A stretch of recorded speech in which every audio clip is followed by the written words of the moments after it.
హరి ఓం ప్రియాత్మ స్వరూపులారా, ఒక కరెంట్ ఇష్యూని పంచుకోవడానికి నేను ఈ వీడియో చేస్తున్నానండి.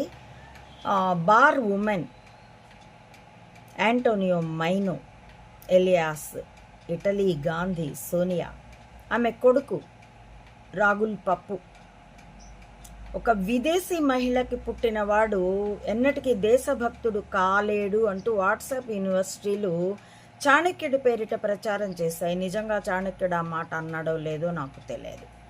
నేనైతే చాణక్య సాహిత్యంలో చదవలేదు, కానీ వాళ్ళు ప్రచారిస్తూ ఉంటారు.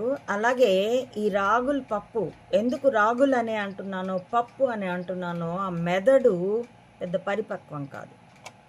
కళావతి నేపథ్యంలో కూడా అది నిరూపితమే. ఇకపోతే అతడు స్వదేశీ అవ్వడు, భారతీయుడు అవ్వడు అని ఎప్పుడో అమ్మఒడి బిగినింగ్ పోస్ట్లోనే పెట్టాను.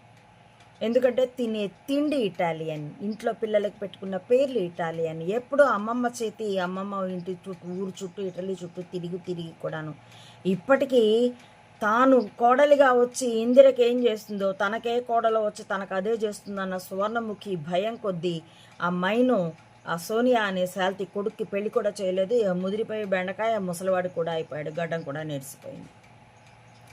అయితే ఈ రాగుల్ పప్పుని అతడి సోదరి ప్రియాంక వాద్రాని ఉద్దేశించి 2024 సెప్టెంబర్ అక్టోబర్లో అనుకుంటాను, ఎన్నికల ట్యాంపర్ ఫలితాలు వచ్చాకే, అక్కడ ఢిల్లీలో మోడీ, ఇక్కడ చంబా సీట్ ఎక్కాకే, చంబాతో పాటు పొట్టకొండ పీకే కూడా ఉపముమా కదా, ఉపమాముమా, వీళ్ళు సీట్ అధికారాలు చేపట్టాకే నేను ఒక వీడియో వీళ్ళిద్దరిని ఆ Italian planter Antonio Maino alias Sonia సంతానాన్ని ఉద్దేశించి నేను ఒక వీడియో చేశాను.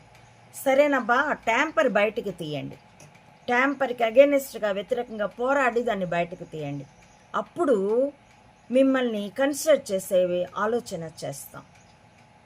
నీ తల్లినైతే ఎట్టి పరిస్థితుల్లోనూ వి వోంట్ ఎక్స్క్యూజ్. అదే మిమ్మల్ని ఇద్దరిని అయితే ఆలోచిస్తాం అని ఒక ఫీలర్ ఇచ్చాను. చాలా ఆలస్యంగా ఇప్పుడు స్పందించాడు.